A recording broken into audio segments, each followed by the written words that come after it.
नमस्कार, मनी गुरु देख रहे हैं आप और आपके साथ मैं हूं स्मिता लिशाल। युद्ध जैसी स्थिति में जब मार्केट का मूड बिगड़ जाता है तो कई लोग ये सोचते हैं कि ऐसे माहौल में क्या निवेश जारी रखे तो किस तरह। क्या बाजार के उतार चढ़ाव में एसआईपी के जरिए निवेश जारी रखना सही होता है और कब लमसम निवेश करना होता है ज्यादा फायदेमंद। आप भी अगर इसी दुविधा में फंसे हुए हैं तो हम बताएंगे आपको बाजार के उतार चढ़ाव में निवेश का कौन सा तरीका रहेगा आपके लिए सही। इस शो में बातचीत करने के लिए हमारे साथ हैं वाइज इन्वेस्ट के सीईओ हेमंत रस्तोगी और साथ ही हमारे साथ मनी मंत्रा के फाउंडर विरल भट्ट भी इस वक्त है। आप दोनों का बहुत स्वागत है हमारे साथ इस शो पर।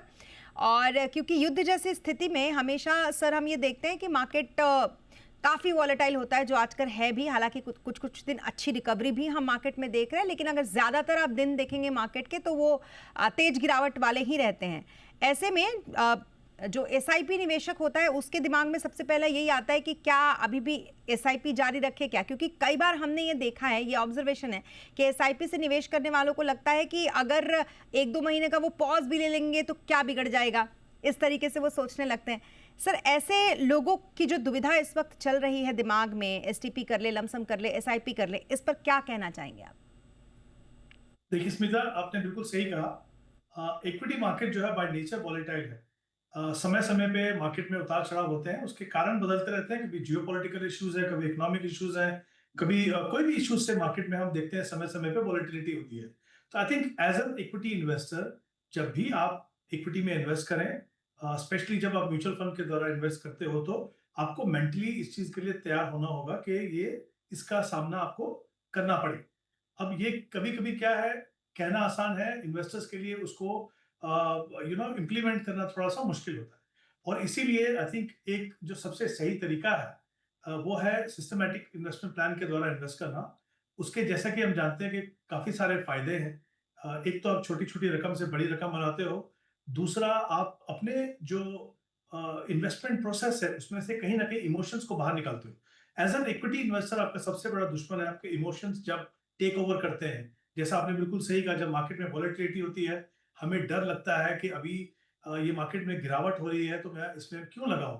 जबकि सच्चाई ये है कि जब वो गिरावट हो रही है तो आपके लिए वो बेहतर समय है, स्पेशली जब आप इन्वेस्टमेंट कर रहे हो, क्योंकि आपकी जो इन्वेस्टमेंट, फ्रेश इन्वेस्टमेंट जो हो रही है, वो नीचे के लेवल्स पे हो रही है। यानी जो आपने पहले पैसा लगाया जब बाजार ऊपर जा रहा था, आपकी एवरेज कॉस्ट ऊपर थी।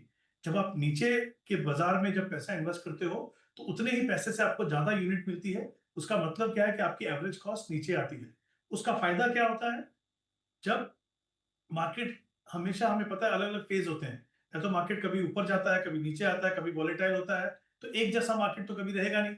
और अब जब वॉलेटिलिटी खत्म हो जाएगी तो उसके बाद जब मार्केट रिकवर करेगा तो सबसे पहले वही निवेशक को फायदा होगा जिन्होंने डिसिप्लिन तरीके से उस वॉलेटाइल पीरियड में अपने इन्वेस्टमेंट को कंटिन्यू किया। तो ये बात सही है कि डर लगता है, और उस डर को दूर करने का सबसे इंपॉर्टेंट तरीका यह है कि जब आप इक्विटी में इन्वेस्ट करें, सिर्फ लॉन्ग टर्म के जो गोल्स हैं उनका पैसा इन्वेस्ट करें, ताकि आपके दिमाग में क्लैरिटी हो कि आज जो वॉलेटिलिटी है उसका मुझे ज्यादा असर नहीं पड़ेगा, क्योंकि अभी भी मेरे पास 5, 10 या 15 साल बाकी हैं, डिपेंडिंग ऑन जो भी आपका गोल है। तो आई थिंक ये जो खतरे हैं या जो रिस्क है, ये इक्विटी में हमेशा रहता है। फॉर्चुनेटली स्ट्रेटेजीज हैं, जैसा हमने कहा, डिसिप्लिन तरीके से इन्वेस्ट करें, लॉन्ग टर्म के लिए इन्वेस्ट करें।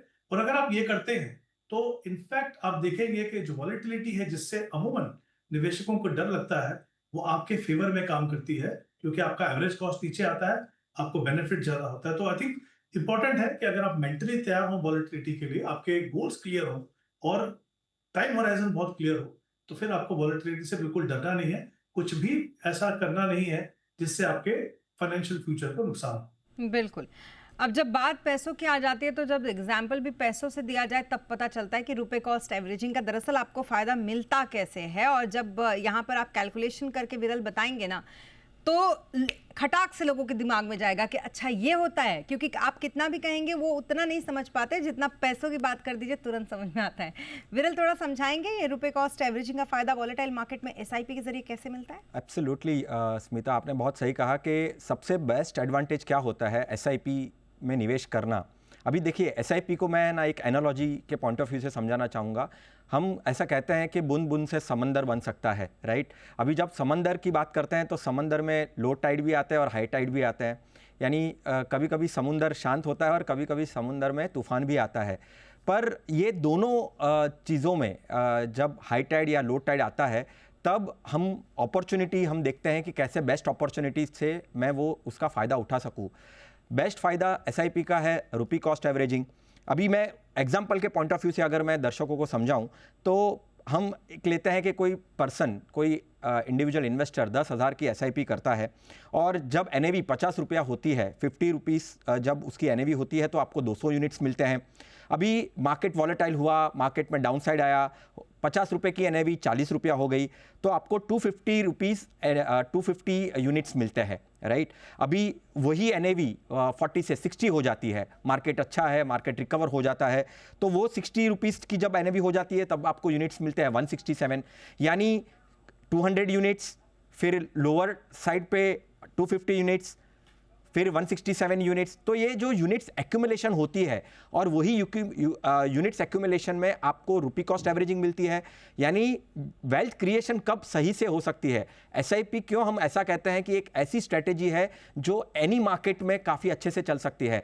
डाउनसाइड मार्केट में आपको रुपी कॉस्ट एवरेजिंग का फायदा होता है, लोअर एनएवी होती है तो यूनिट्स ज़्यादा मिलते हैं, और जब मार्केट अच्छा होता है तब एनएवी बेटर मिलती है, एनएवी अच्छी बनती है और एनएवी बढ़ती है, तब आपको ओवरऑल वेल्थ क्रिएशन जो है आपकी जो प्राइस है वो बढ़ती है। आपके यूनिट्स जो आपको डाउन साइड में ज़्यादा मिले हुए रहते हैं उससे ओवरऑल जो एक आपका रिटर्न्स अच्छे से बनता है, एक XIRR अच्छे से बनता है आपके पोर्टफोलियो में।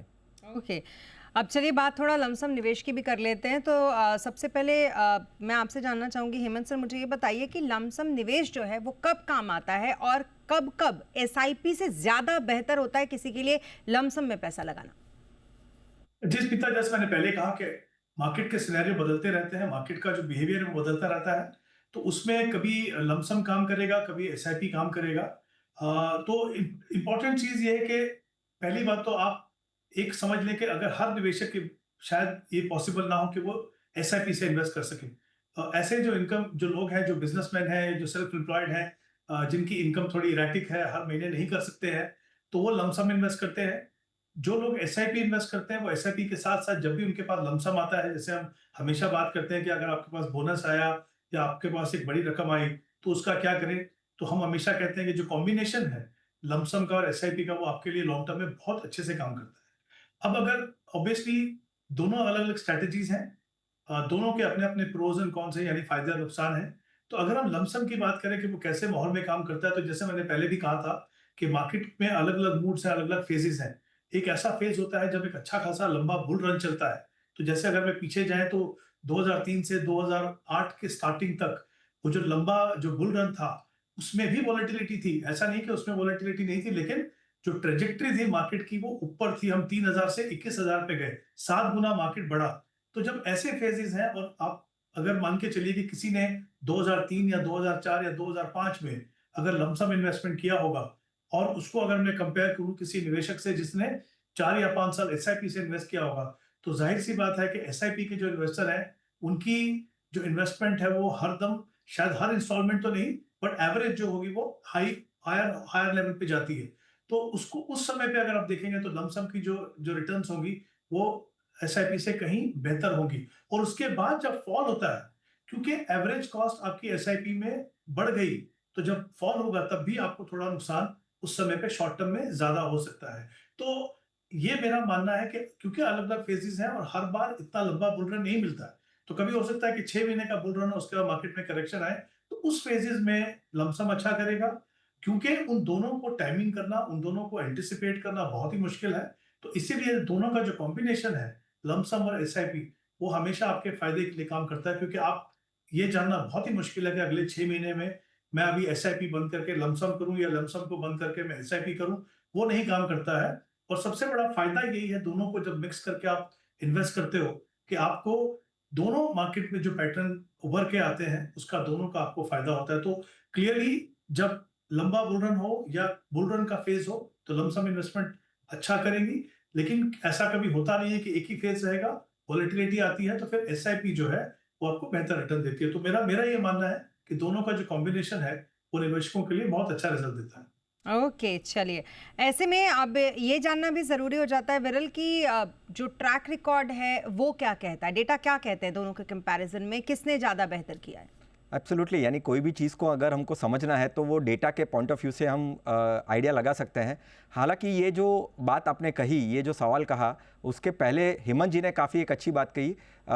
दो बातें हेमंत जी ने काफ़ी अच्छी कही। एक तो टाइमिंग करना, देखिए बहुत ही खतरनाक चीज़ होती है कि मार्केट को टाइम करके कोई भी निवेश की स्ट्रैटेजी लगाना।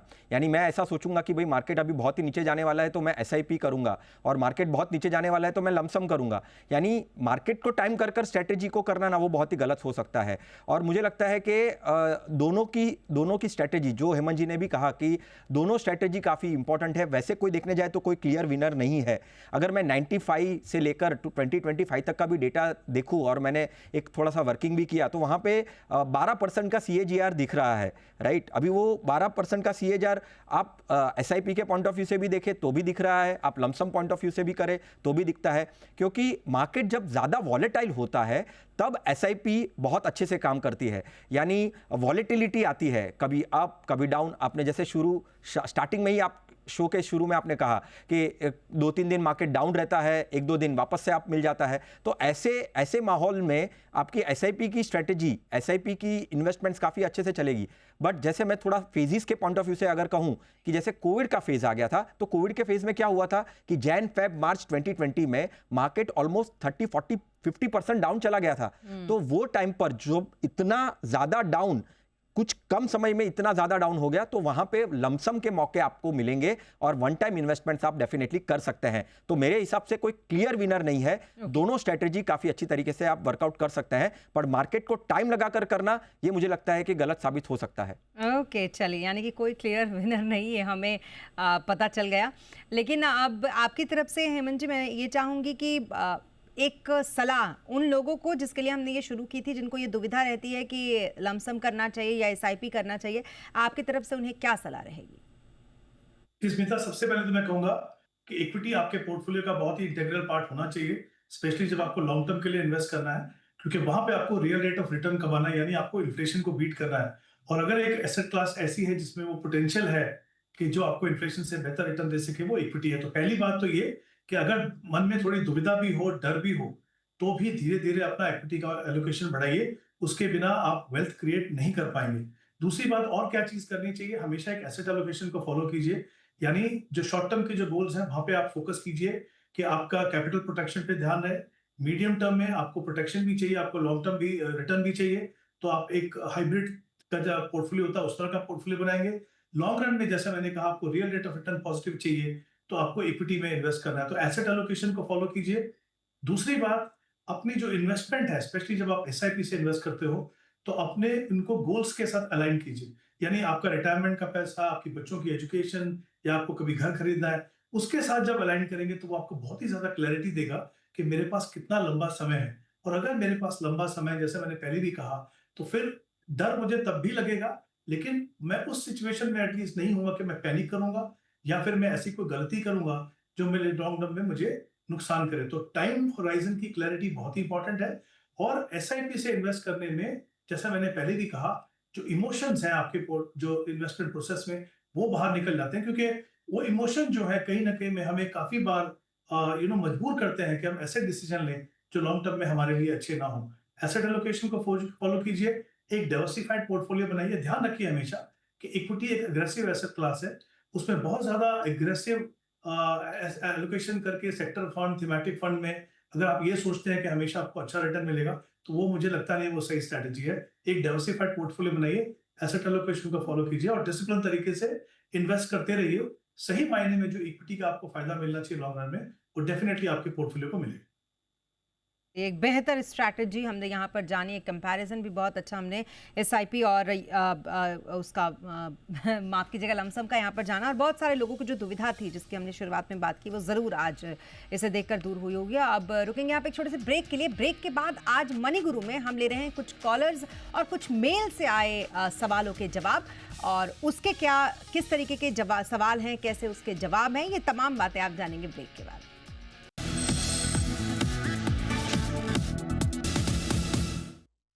और शॉर्ट ब्रेक के बाद एक बार फिर आपका स्वागत है मनु गुरु में। आज हम ले रहे हैं हमारे तमाम दर्शकों के सवाल जिन्होंने हमें मेल के जरिए अपना सवाल भेजा है। तो पहला सवाल हमारे पास राजीव गुप्ता का आया है। डॉक्टर राजीव गुप्ता का ये सवाल है, उम्र इनकी 53 साल है।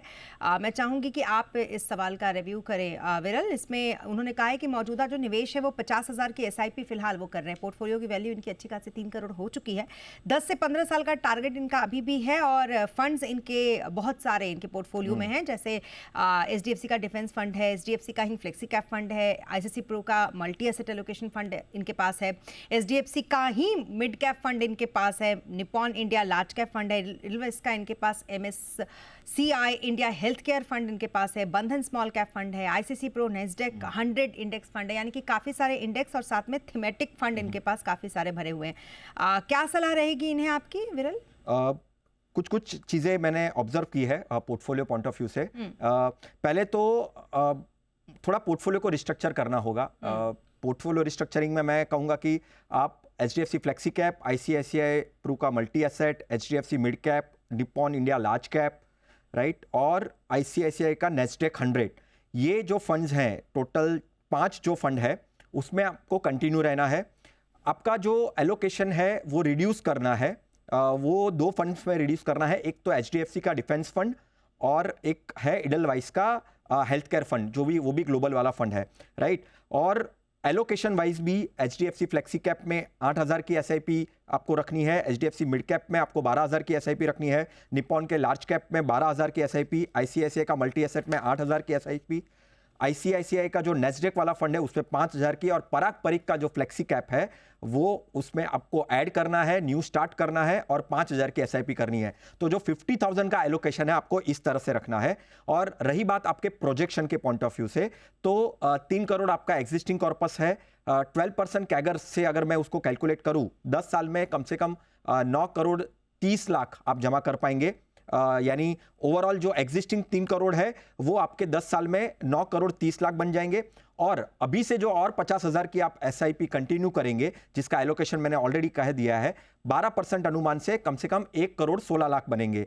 तो ओवरऑल जो कंबाइंड कॉर्पस है आपका 11 करोड़ के आसपास का हो सकता है यहां से 10 सालों के अंदर। और 15 साल तक आप अगर आपके गोल को एक्सटेंड करते हैं तो कम से कम 16 से 18 करोड़ आप जुटा पाएंगे 12% अनुमान से। ओह वाओ, तो काफ़ी अच्छा आपका अभी तक का जो निवेश का ये स्ट्रैटेजी है, बस इसको आगे बढ़ाते रहिए और स्टेप अप SIP जैसा कि बताया उन्होंने, उस तरीके से करते रहेंगे तो अच्छा खासा कॉर्पस आप बना लेंगे। चलिए अब हेमंत सर, मैं चाहती हूँ कि अंकुश शर्मा, इन्होंने अपना सवाल भेजा है, इनका पोर्टफोलियो आप प्लीज़ रिव्यू करें। इनकी उम्र 34 साल है, मौजूदा निवेश 15,000 के SIP ये करते हैं, 10 साल तक निवेश का इनका टारगेट है। पोर्टफोलियो में 5 फंड इनके फिलहाल है, जो ये पूछ रहे हैं कि सही है या नहीं। ICICI प्रो का इंडिया अपॉर्चुनिटी फंड इनके पास है, ICICI प्रो का ही लार्ज कैप इनके पास है, ICICI प्रो का ही गोल्ड ETF FOF भी इनके पास है, बहुत ज़्यादा इनको ICICI प्रो से प्यार है, और HDFC फ्लेक्सी कैप फंड इनके पास है, कोटक मल्टी कैप फंड इनके पास है। सर क्या सलाह रहेगी इन्हें आपकी? देखिए स्मिता, इनके 15,000 की SIP है, जैसा आपने बताया कि 5 फंड्स हैं इनके पास। तो मुझे लगता है कि इन टर्म्स ऑफ स्ट्रेटेजी तो बिल्कुल सही है। एक गोल्ड फंड भी है उनके पास। तो कुछ एक फंड में मुझे लगता है थोड़ा सा बदलाव करेंगे तो बेहतर है। देखिए लार्ज कैप आपके पोर्टफोलियो का हमेशा इंटीग्रल पार्ट होना चाहिए, लेकिन उसमें पार्टिसिपेट करने का तरीके अलग अलग हो सकते हैं। वो एक लार्ज कैप फंड से भी हो सकता है, एक large and mid cap fund से भी हो सकता है। मुझे लगता है वो बेहतर ऑप्शन है, क्योंकि उसमें फंड मैनेजर के पास फ्लेक्सिबिलिटी है कि वो एलोकेशन को चेंज करते रहे, जो एज एन इन्वेस्टर आपके लिए थोड़ा सा मुश्किल है। तो इनके पास 2 फंड्स हैं, देखिए ICICI Pru large cap fund और एक ICICI India opportunity fund, again thematic fund. अच्छा थीम है, ब्रॉड बेस्ड थीम है, बट एक आम निवेशक के लिए अगेन मेरा ये मानना है कि उसको ट्रैक करना थोड़ा सा मुश्किल है। कभी कभी उसके परफॉर्मेंस थोड़ी इरेटिक हो सकती है। तो उसकी बजाय जो 6,000 जो इन्वेस्ट कर रहे हैं ये, उसकी बजाय में अगर वो ICICI large and mid cap में 4,000 इन्वेस्ट करें तो मुझे लगता है वो बेहतर ऑप्शन होगी। और जो बाकी जो पैसा है 5,500 में से 1,500 जो बचेगा, वो अगर कोटक मल्टी कैप जो उनके पास ऑलरेडी है, मुझे लगता है मल्टी कैप फंड एक लॉन्ग टर्म इन्वेस्टर के लिए बहुत ही इंपॉर्टेंट फंड है, क्योंकि तीनों segment large cap, mid cap, small cap में आपको एक्सपोजर मिलता है। Kotak multi cap as a fund काफी अच्छा परफॉर्म किया, मुझे लगता है आगे भी जाके उसमें पोटेंशियल अच्छा परफॉर्म करने की। तो वो 1,500 जो है वो इसके अंदर वो ऐड कर दें।